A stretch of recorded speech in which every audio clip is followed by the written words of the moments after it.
पुरुषाय विद्महे सुवर्णपक्षाय धीमहि तन्नो गरुडः प्रचोदयात्. തിരുമൂലദേവൻ്റെ തിരുമന്ത്രം 8ാം തന്ത്രത്തിലെ അറുപുദയത്തിലെ അടുത്ത ഒരു പാഠലിലേക്ക് നാം പ്രവേശിക്കുന്നു. വൃത്തിക്ഷയങ്ങൾ ഒരു കാലത്തും അറിവിന്നില്ല, അറിവിനും അറിവായി നിന്നോരറിവിന് ആധാരമില്ല, അറിവിനെ അറിയുന്നോരറിവാണ് സത്യമെന്ന് ഇങ്ങ് അറിയുന്നു അവൻ, ആഗമങ്ങൾ ബോധിപ്പിക്കുന്നതറിയുന്നു. അപ്പോൾ ആഗമങ്ങൾ ബോധിപ്പിക്കുന്ന സത്യത്തെ അറിയുന്നവനാണ് അറിയുന്നവൻ. നോക്കൂ, വൃത്തിക്ഷയങ്ങൾ ഒരു കാലത്തും അറിവിനില്ല. അറിവിന് ഒരിക്കലും വളർച്ചയോ അല്ലെങ്കിൽ നാശമോ ഉൽപ്പത്തിയോ ഇല്ല. അത് എക്കാലത്തുമുള്ളതാണ്. അറിവിനും അറിവായി നിന്നോരറിവിന് ആധാരമില്ല. അറിവിന് ആധാരമില്ല, ആധാരവും അറിവ് തന്നെയാണ്. അറിവിനും അറിവായി നിന്നോരറിവ്, അറിയുന്നു എന്നുള്ള ആ അറിവ്, ആ അറിവിന് ആധാരവുമില്ല, ആധേയവുമില്ല. അറിവിനെ അറിയുന്നോരറിവാണ് സത്യം. അറിവിനെ അറിയുന്ന അറിവാണ് സത്യം. അപ്പോൾ അറിവ് മാത്രമേ സത്യമായിട്ടുള്ളൂ. ഇതാണ് ഇവിടെ തിരുമൂലദേവൻ പറയുന്നത്. അറിയുവാൻ ആഗമങ്ങൾ ബോധിപ്പിക്കുന്നതുണ്ട്. ഈ അറിവിനെയാണ് ആഗമങ്ങൾ നമുക്ക് പറഞ്ഞു തരുന്നത്. ആഗമങ്ങൾ മാത്രമല്ല, വേദങ്ങളും നമുക്ക് പറഞ്ഞു തരുന്നത് ഈ അറിവിനെ തന്നെയാണ്. അതിനെ വേദങ്ങൾ പ്രജ്ഞാനം എന്ന് പറയുന്നു. പ്രജ്ഞാനം ബ്രഹ്മ, മഹാവാക്യ തത്വമാണ്. പ്രജ്ഞാനം ബ്രഹ്മ, അതാണ് വേദസത്യം. അതേസമയം ആഗമസത്യം എന്താ? ഞാൻ അറിവേ സ്വരൂപം. രണ്ടും ഒന്ന് തന്നെ.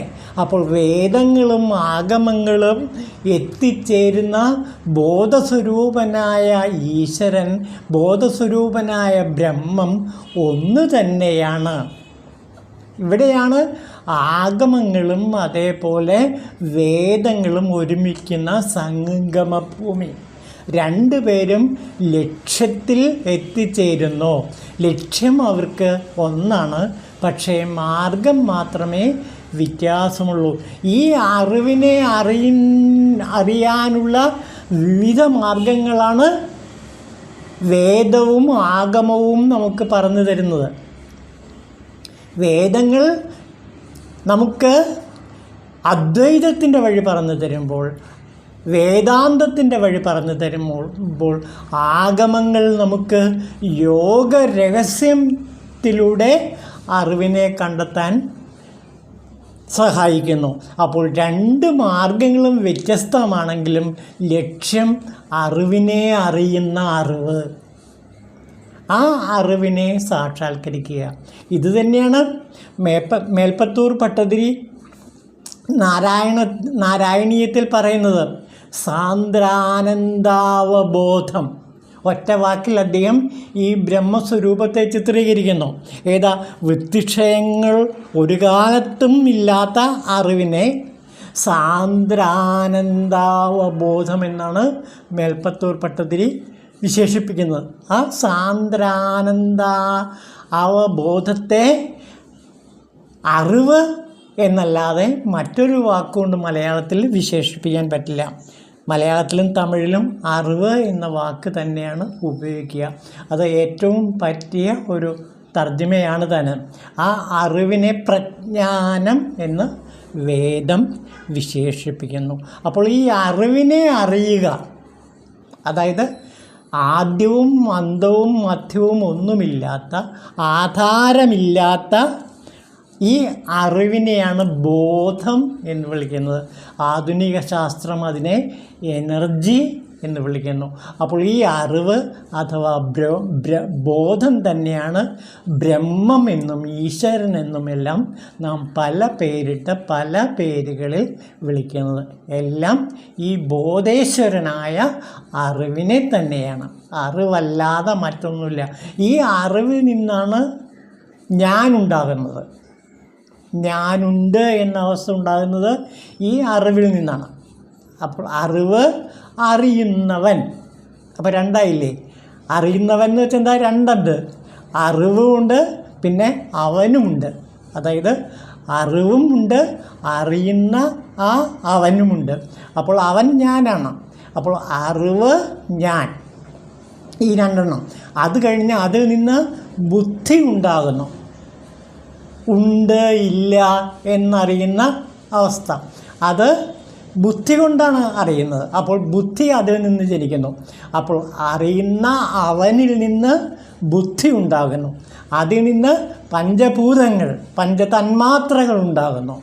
ശബ്ദം, രൂപം, രസം, ഗന്ധം, സ്പർശം, ഈ 5 ഉപാധികളും ഉണ്ടാകുന്നു. അങ്ങനെ 8 ഉപാധികൾ.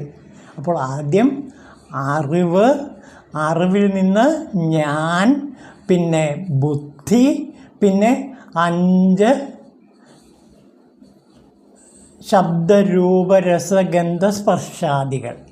അങ്ങനെ 8 ഉപാധികൾ.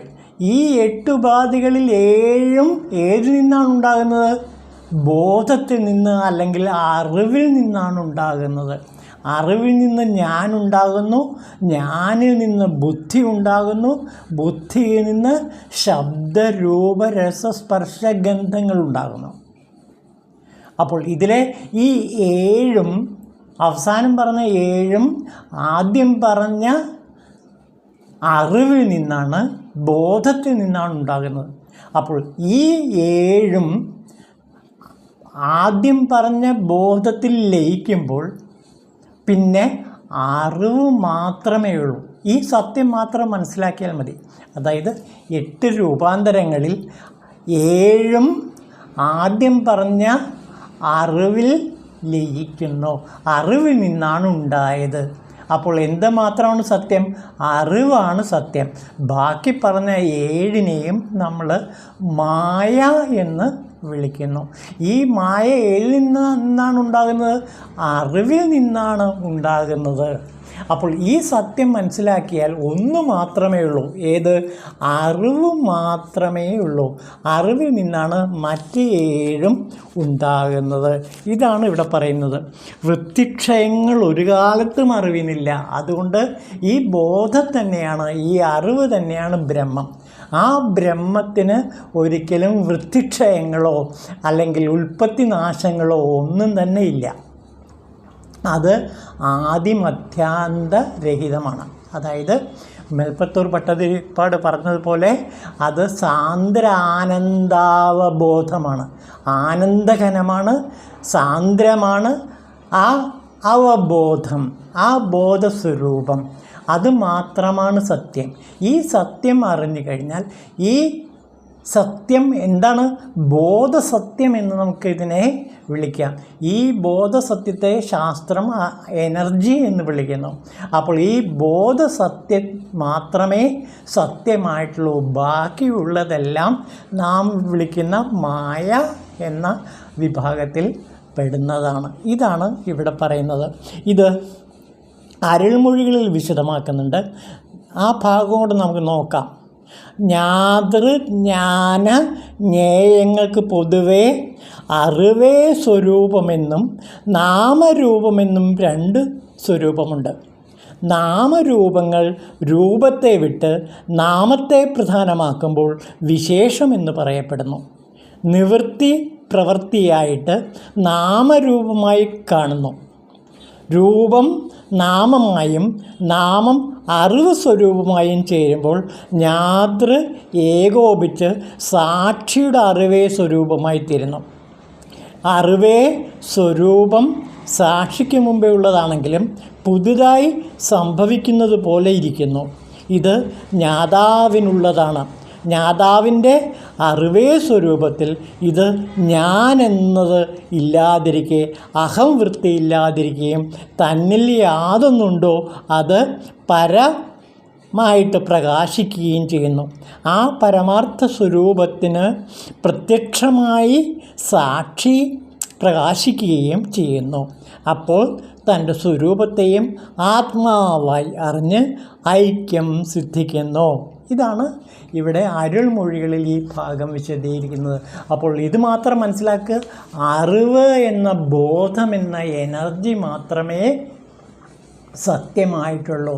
ഇതിൽ നിന്നാണ് നേരത്തെ പറഞ്ഞ 7 ഭാഗങ്ങൾ, അതായത് അവൻ, ഞാൻ, പിന്നെ അതേപോലെ തന്നെ ബുദ്ധി, ഉണ്ട് ഇല്ല എന്ന് നമുക്ക് ബോധ്യപ്പെടുത്തി തരുന്ന ബുദ്ധി, പിന്നെ അതേപോലെ തന്നെ ശബ്ദരൂപരസഗന്ധ സ്പർശാദികൾ. ഈ 7ഉം ഏതിൽ നിന്നാണ് ഉണ്ടാകുന്നത്? അറിവിൽ നിന്നാണ് ഉണ്ടാകുന്നത്. അപ്പോൾ എല്ലാത്തിൻ്റെയും മാതൃഭാവം ഏതിനാണ്? അറിവ് എന്ന ബോധത്തിനാണ്. ഈ ബോധം മാത്രമേ സത്യമായിട്ടുള്ളൂ എന്ന് അറിഞ്ഞു കഴിഞ്ഞാൽ ബാക്കിയെല്ലാം മായയാണെന്ന് മനസ്സിലാക്കാൻ കഴിയും. അപ്പോൾ ഈ അറിവിൽ ലയിച്ചു ചേരുക, ഈ അറിവിനെ അറിയുക, ആ അറിവാണ് സത്യമെന്ന് മനസ്സിലാക്കുക.